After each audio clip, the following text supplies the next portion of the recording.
സ്മൃതി, എന്തായാലും ഒരു ഫൈനൽ കൗണ്ടിങ്ങിലേക്ക് ദില്ലിയുടെ രാഷ്ട്രീയ ചിത്രം വരികയാണ്. 48-22 എന്ന നിലയിലേക്ക് ദില്ലിയിലെ അന്തിമ ചിത്രം വരികയാണ്. 48 BJP വിജയിക്കുന്നു. 22 സീറ്റിൽ മാത്രമാണ് ആം ആദ്മി പാർട്ടിക്ക് വിജയിക്കാനാകുന്നത്. ചിലപ്പോൾ ഇതിൽ 1-2 സീറ്റുകളിൽ മാറ്റം വരാനുള്ള സാധ്യതയും നമുക്ക് തള്ളിക്കളയാനാകില്ല. ഏതായാലും അരവിന്ദ് കെജ്രിവാൾ ഉൾപ്പെടെയുള്ളവരുടെ പരാജയം തീർച്ചയായും ആം ആദ്മി പാർട്ടിയെ സംബന്ധിച്ച് വലിയ പ്രഹരമാണ്, വലിയ തിരിച്ചടിയാണ് എന്ന കാര്യത്തിൽ യാതൊരു സംശയമില്ല. മനീഷ് സിസോദിയും പരാജയപ്പെട്ടിരിക്കുന്നു.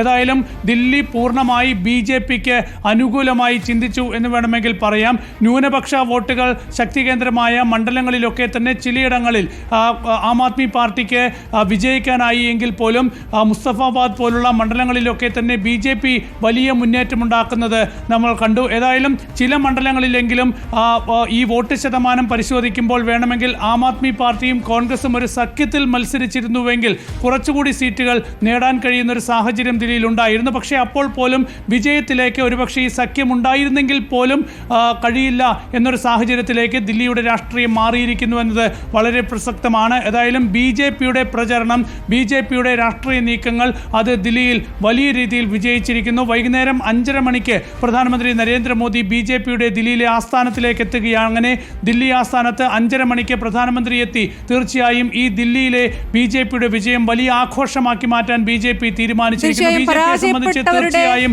ഈ വിജയം വലിയ ആഘോഷം തന്നെയാണ്. ഇപ്പോൾ മനീഷ് സിസോദിയയും കേജ്രിവാളും കൂടിക്കാഴ്ച നടത്തുന്നുണ്ട്. കേജ്രിവാളിന്റെ വസതിയിൽ ഈ പരാജയത്തെക്കുറിച്ചൊരു പ്രതികരണം പ്രതീക്ഷിക്കാമോ അല്പസമയത്തിനകം?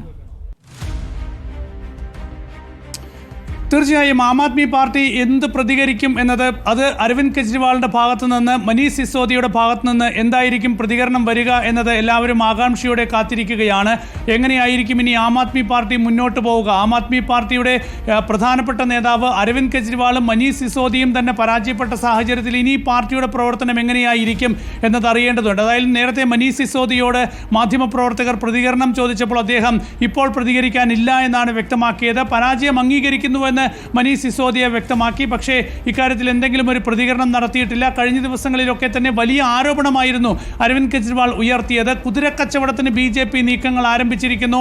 15 മുതൽ 16 കോടി രൂപ വരെ വാഗ്ദാനം ചെയ്യുന്നു BJP എന്നൊക്കെയാണ് അരവിന്ദ് കെജ്രിവാൾ ആരോപിച്ചത്. ഏതായാലും ഇനി അത്തരം ആരോപണങ്ങളിൽ പ്രസക്തിയില്ല എന്ന കാര്യത്തിൽ യാതൊരു സംശയമില്ല. ഏതായാലും ഇനി ആം ആദ്മി പാർട്ടിയുടെ ഭാവി എന്താകും എന്നത് തന്നെയാണ് പ്രധാനപ്പെട്ട വിഷയം. അതിൽ അരവിന്ദ് കെജ്രിവാൾ ഉൾപ്പെടെയുള്ളവർ എന്ത് പ്രതികരിക്കും, എങ്ങനെയായിരിക്കും ഇനിയുള്ള ദിവസങ്ങളിൽ ആം ആദ്മി പാർട്ടി മുന്നോട്ട് പോവുക? ദില്ലിയിലെ പരാജയം ആം ആദ്മി പാർട്ടിയുടെ ഇനി മറ്റ് സംസ്ഥാനങ്ങളിലെ നീക്കങ്ങൾക്കൊക്കെ തന്നെ എത്തരത്തിൽ തിരിച്ചടിയാകും എന്നതും വളരെ പ്രധാനപ്പെട്ടതാണ്. ഏതായാലും ദില്ലിയിൽ ഈ തെരഞ്ഞെടുപ്പിൽ ആം ആദ്മി പാർട്ടി പരാജയപ്പെടുമ്പോൾ ഇന്ത്യ സഖ്യത്തിന് കൂടി ഏൽക്കുന്ന ഒരു വലിയ പ്രഹരം തന്നെയാണ്.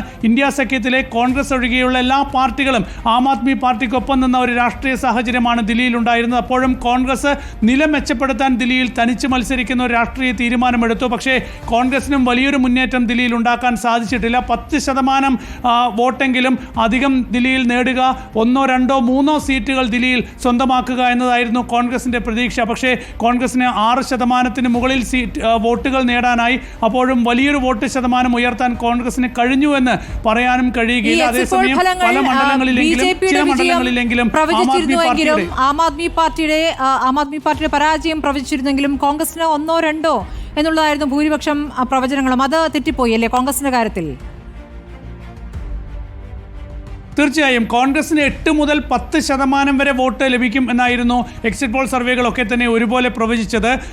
1, 2, 3 വരെ സീറ്റുകൾ ഒരുപക്ഷെ കോൺഗ്രസിന് ലഭിച്ചേക്കും. കോൺഗ്രസ് അതുതന്നെയാണ് ഈ തെരഞ്ഞെടുപ്പിൽ കോൺഗ്രസിൻ്റെ പ്രതീക്ഷയും. 10% അല്ലെങ്കിൽ 10%-ന് മുകളിൽ വോട്ട് നേടുക, 2, 3 സീറ്റ് ദില്ലി നിയമസഭയിൽ നേടി ഒരു സീറ്റും ഇല്ലാത്തൊരു സാഹചര്യത്തെ മറികടക്കുക. പക്ഷേ കോൺഗ്രസിന് ഇത്തവണയും 3-ാം തവണയും വലിയ പരാജയം നേരിടേണ്ടി വന്നു. ദില്ലി നിയമസഭയിൽ 0 കോൺഗ്രസ് തുടരുന്നു. പ്രതീക്ഷിച്ച വോട്ട് ശതമാനം കോൺഗ്രസിനെ ഉയർത്താനും സാധിച്ചില്ല. അപ്പോഴെങ്കിലും ചില മണ്ഡലങ്ങളിൽ ഒരുപക്ഷെ നേരത്തെ നമ്മൾ പറഞ്ഞതുപോലെ ആം ആദ്മി പാർട്ടി കോൺഗ്രസ് സഖ്യമുണ്ടായിരുന്നുവെങ്കിൽ ചില മണ്ഡലങ്ങളിലെങ്കിൽ പ്രധാനപ്പെട്ട സ്ഥാനാർത്ഥികളുടെ വിജയത്തിന് അത് കാരണമാകുമായിരുന്നു. പ്രത്യേകിച്ച് അരവിന്ദ് കെജ്രിവാളിന് വിജയിക്കാമായിരുന്നു. ഒരുപക്ഷെ കോൺഗ്രസുമായി സഖ്യമുണ്ടാക്കിയിരുന്നെങ്കിൽ ലോക്സഭാ തെരഞ്ഞെടുപ്പിലും അത് കണ്ടതാണ്. അതുകൊണ്ട് തന്നെ അങ്ങനെ ഒരു സഖ്യത്തിലേക്ക് ഇരു പാർട്ടികളുടെയും അണികൾ ആഗ്രഹിച്ചിരുന്നില്ല എന്നുള്ള ഒരു കാര്യം കൂടിയുണ്ട്. അപ്പോൾ ഇപ്പോൾ നഷ്ടപ്പെട്ട വോട്ടുകൾ എന്തായാലും കോൺഗ്രസ് നിന്നതുകൊണ്ട് സ്പോയിലറായി കോൺഗ്രസ് നിന്ന് ഈ ശതമാനം വെച്ച് പറയാൻ പറ്റില്ല. കോൺഗ്രസിനാകെ 6.3 3-7% വോട്ട് മാത്രമേ ലഭിച്ചിട്ടുള്ളൂ എന്നുള്ളതാണ്. സുനിൽ, ഞാൻ വരാം.